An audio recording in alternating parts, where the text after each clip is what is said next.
Hi guys, and welcome back to my channel, or welcome to my channel if it is your first time here. My name is Jess and today's video is going to be my March book haul, and honestly this is a judgment-free zone, but for someone who wasn't supposed to be buying books this year, I seem to have an awfully large stack next to me, especially when you consider that it hasn't been that long since I did a book haul. But this is where we're at. Let's just roll with it. Without further ado, let's jump in and I will share with you the books that I have purchased or been sent recently. So the first book that I'm going to share with you is The Secret Life of Bees by Sue Monk Kidd. This has been around for quite a while. I think it was released in the early 2000s, so not a new book, but one that I'm very excited to have. I have heard many good things about it. This is historical fiction. It's about a young girl called Lily who has believed for many years that when she was 4 she was responsible for the death of her mother in a very tragic accident, and she lives on a remote farm with her father, who I think treats her very poorly and blames her for her mother's death, along with a servant, Rosaline. And when Rosaline is arrested and beaten, it sets off a chain of events that ultimately sees Lily and Rosaline fleeing, and they find sanctuary in the home of 3 beekeeping women. And I think that this is Lily's coming of age story. It's her journey. I think that we delve into exactly what happened in relation to the tragic accident involving her mother. As I say, this book has been around for quite some time. I have seen some fantastic reviews. Very excited to add it to my TBR. Next we have The Gospel of Loki by Joanne M. Harris, and the reason that I purchased this was because I was just so fascinated by the concept. So basically it is the story of the rise and fall of the Norse gods as told from the perspective of Loki, who, if you are a fan of the Marvel films, you will know that Loki is otherwise known as the god of mischief. And honestly, I don't want to know too much more about it than that. I've never read anything by Joanne Harris. I'm very intrigued to see what I think. I am really interested to read something about the Norse gods and Norse mythology. I think that it sounds so interesting, but really I'm trying to stay as unaware as possible, because I feel like this is going to be really good, and I'm happy to go on the epic journey that I'm sure this book will take me on. So just another one that I'm happy to have. Next we have Britt Marie Was Here by Frederick Bachman, and honestly reading the back of this gives me full-on Eleanor Oliphant vibes, or indeed A Man Called Uwe, but the female version of that. So we have Britt Marie, who is a passive-aggressive, socially awkward woman who likes things to be just the way that she wants them in her life, and things take a turn when she suddenly finds herself unemployed, separated from her husband of 20 years, and I'm guessing things begin to not be quite the way that she wants them to be, and ultimately she ends up agreeing to coach her local football team. The reason that I am particularly interested to read this one is because I didn't actually enjoy A Man Called Uwe very much. I found the characters quite difficult to connect with, and the writing I thought was a little bit stilted, but I read and adored Beartown by Frederick Bachman last year. I thought it was great, so I'm really intrigued to pick up another one of his books and see what I think, because I had a poor experience and then I had an amazing experience. So I'm just very interested to read this one and see what I think, see whether it's Frederick Bachman's writing, whether it was just that particular book, who knows, but just one again that I am adding to my ever expanding TBR. The next book was a little bit of a dough purchase, because I picked up 2 Deborah Harkness books. I picked up Time's Convert, and then I picked up The Book of Life, and I thought that these were books 2 and 3 of her All Souls trilogy. I am currently reading A Discovery of Witches, which is book 1. This is actually an entirely separate book that I'll talk about in a minute. This is book 3. So these are fantasy romance about 2 protagonists, Diana, who is a witch, and Matthew, who is a vampire, and they are attracted to one another, and they live in a world of demons, witches and vampires basically. And I'll talk more about A Discovery of Witches in my March wrap up, but this is obviously the 3rd and final book in the trilogy, and concludes the story that I haven't quite finished reading yet, so I don't know too much about it. But the 2 books arrived and I read them and I was like, oh, wait a minute, I've been totally duped there. It was not books 2 and 3, it was book 3 and then a standalone. So yeah, so just one to add, and then at some point I'll have to get number 2 when I get around to wanting to continue with the series. So I said it was a standalone. I'm actually not sure, but I do know that it is set within the same world as A Discovery of Witches and her All Souls, Deborah Harkness's All Souls trilogy.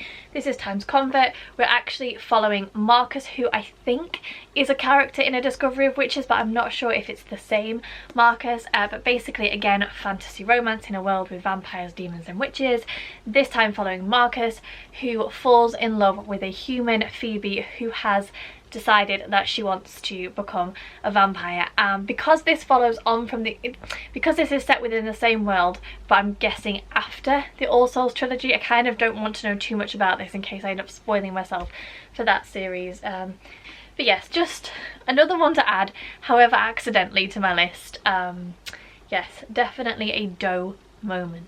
Then we have a pre-order, which was For Winds by Kristen Hanna. I'm actually listening to this on audiobook at the moment, but I was very pleased when this beautiful edition turned up. So this is the story of Elsa. It's set in the 1930s in Texas, and basically Elsa's entire world is turned upside down when drought hits the Great Plains where she lives with her husband and her 2 children, and then her husband abandons her and Elsa is forced to make a really difficult decision whether she wants to stay and fight for the land that she loves, or whether she flees to California to the prospects of a better life. I've heard that this is incredible but utterly heartbreaking. As I say, I'm listening to the audiobook at the moment. I'm not very far in, still very much at the scene setting stage, but yes, I've heard incredible things about this book, so I'm very excited to be listening to it, and also just to have this book. Then we have The Switch by Beth O'Leary, which the keen-eyed among you will have spotted in a recent video. This is contemporary fiction about a granddaughter and a grandmother who switch lives. So Lena switches with grandmother Eileen and goes to live in Eileen's tiny Yorkshire village, and Eileen moves to Lena's London house. It is a romance. I've heard very good things. As I mentioned in an earlier video, I recently read The Flatshare by Beth O'Leary and I really enjoyed it, so I'm looking forward to picking this one up when I just need something a little bit lighter. Very intrigued by the concept of this life switch. Eileen, our grandmother, apparently becomes a big hit on the online dating scene in London, and a big hit with her neighbours. So yeah, I think it sounds like a really fun and entertaining concept. I definitely know that I'll get to it soon, so that's that one. Then we have The Winter of the Witch by Catherine Arden. I have talked a lot about these books in recent videos, so suffice to say, this is the final book in Catherine Arden's Winternight trilogy. I read it, I loved it. I will talk more about it in my March wrap up.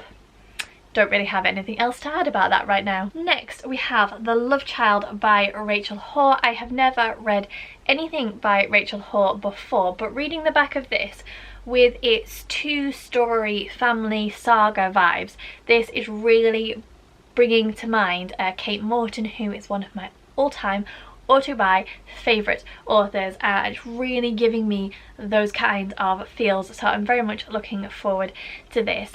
We follow the story of Alice, who is 19 years old, unmarried and pregnant, and she is being forced to give up her child. And then we have couple Edith and Philip, who are childless and desperate to give a home to a baby, and the 2 stories intertwine. We start in 1917, but I think this story spans multiple decades as we look at the impact of long buried secrets, of family drama and sagas, and just all that kind of stuff thrown in to this book. As I say, I've never read any Rachel Hoare before, though it is a name that I recognise, and I do think that she has a number of books, so very interested to see what I think of the story, of her writing style. Yeah, just another one to look forward to. And another author which I know is very popular, but this will be my first foray into their writing, I have It Ends With Us by Colleen Hoover. Colleen Hoover I have seen absolutely everywhere, and I have never been massively interested in her books, but there was a load of buzz about this one and I thought, oh, I'll just have a quick look about what it's about, and I was intrigued to say the least. So sometimes the one who loves you is the one who hurts you the most. Lily hasn't always had it easy, but that's never stopped her from working hard for the life she wants. She's come a long way from the small town in Maine where she grew up. She graduated from college, moved to Boston and started her own business. So when she feels a spark with a gorgeous neurosurgeon named Ryle Kincaid, everything in Lily's life suddenly seems almost too good to be true. Ryle is assertive, stubborn and maybe even a little arrogant. He's also sensitive, brilliant and has a total soft spot for Lily, but Ryle's complete aversion to relationships is disturbing. As questions about her new relationship overwhelm her, so do thoughts of Atlas Corrigan, her first love, and a link to the past she left behind. He was her kindred spirit, her protector. When Atlas suddenly reappears, everything Lily has built with Ryle is threatened. With this bold and deeply personal novel, Colleen Hoover delivers a heart-wrenching story that breaks exciting new ground for her as a writer. I mean, it is what it is. I'm excited to give it a go. Yeah, we'll see what I think. Then the next book I have was very kindly sent to me by the publisher, and that is The Yellow Bird Sings by Jennifer Rosner. This is World War II historical fiction set in Poland. We're following the story of a mother, Rosa, and her 5-year-old daughter, Shira. Basically, when the Jews are rounded up in their town, they flee and they hide in a local farmer's barn. And that's where they stay. They remain hidden for some time, but when their safe haven is shattered, Rosa has to make a difficult decision. It says on the back she faces an impossible choice, whether to keep her daughter close by her side or give her the chance to survive by letting her go. Really don't know anything about this book. When I was approached by the publisher to see if I wanted to read it, I hadn't heard anything about it, but I looked it up and it sounds like it's going to be very difficult to read, very heartbreaking, particularly as a mother, but yeah, just very, very fascinated to see what I think. So another one, and I will be reading this within the next couple of months, so look out for my thoughts on it. But yeah, another one I'm glad to have. And then I recently shared my book haul and a box with a box of stories. I will leave a link to that video in the description bar down below. I am trying out a few different book subscription boxes to see what I think. I will be reviewing them on my blog. Again, I will leave a link to my blog down below, and they're not up yet, but yeah, I'm just handpicking a few different book subscription boxes and testing them out and then giving my thoughts. And this month I decided to try something called Time Bookshop. So with Time Bookshop, you can pick from a variety of different genres. You can choose whether to have 1 book, 2 books. You can choose whether you want it to come 1 month, every other month, or every 3rd month, etc, etc. And with that box you get some biscuits and you get coffee, tea or hot chocolate. So it's quite pared back and simple, but also just quite a nice little treat. I chose mixed fiction, which didn't work so well for me with a box of stories, and didn't work so well for me this time, although I've kept my subscription because I'm interested to see what will come this month. So I got 2 books. I got Maya by Alistair Campbell and I got A Great Big Shining Star by Niall Griffiths. So I will talk about Maya first. This is a psychological thriller. Alistair Campbell is, I think, was he a politician, or I'm showing my real lack of knowledge here. He was either like a spin doctor for a politician or something like that, which is what makes me dubious about this book, because I don't think that he is a natural author. So this is a psychological thriller about a woman called Maya Lowe, who is basically very, very famous, and everybody loves her, but she has a friend from school, Steve Watkins, who it says has obsessively watched from the sidelines as she's risen to stardom. And I think it's going to transpire that Steve is in some way obsessed with Maya, and whether Maya can see it or not as she becomes swept up in the darker side of what fame means, etc, etc.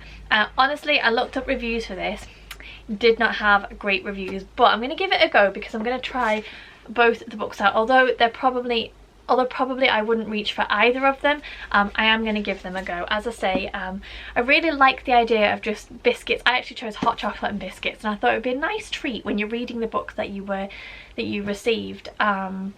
Maybe I wouldn't go for these, which is why I've kept the subscription, because I want to see the books that I get in another box. So yeah, there's that one. And then we have a Great Big Shining Star. So this just says on the back, 16-year-old Grace has dreams and she knows how to make them come true. A little silicone and surgery here and there, nose, breasts, lips, hair, teeth, nails. Then, with the right clothes and a new tan, she'll be ready. Ready to be seen, consumed and adored by millions. Grace will become a celebrity. Someone, though, remembers her as an ordinary pretty schoolgirl living in a rural paradise, a place of simple, natural beauty.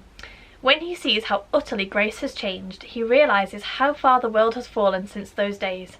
The collision of their two lives, their two very different trajectories, can only end in catastrophe. So definitely this one intrigues me a little bit more than this one, but I think that might be my prejudice against Alistair Campbell, who I can't remember exactly what he did, but I remember that he was never really very well liked. So we have those two. And then the final book that I'm going to haul is Whisper Network by Chandler Baker. I picked this up because I'm going to be doing a buddy read with Ali from The Sunday Feeling on Instagram in April. This was a Reese's Book Club book. I recently downloaded the app for the book club, and I was having a look at all the books that they have read and suggested, and looking at which ones I'd picked up and which ones I hadn't, and this one jumped out at me. So we're going to be buddy reading it in April. I'm very much looking forward to it. So it says on the back, Sloane, Ardy, Grace and Rosalita have worked in the same legal office for years. When the CEO dies suddenly, their boss Ames is the one in line for the top job. Ames has always been surrounded by whispers about how he treats women. Those whispers have been ignored, swept under the rug, hidden away by those in charge. But the world has changed and the women are watching this latest promotion for Ames differently. Ames, A-M-E-S. Ames. No idea how you say that name. I'll have to look it up.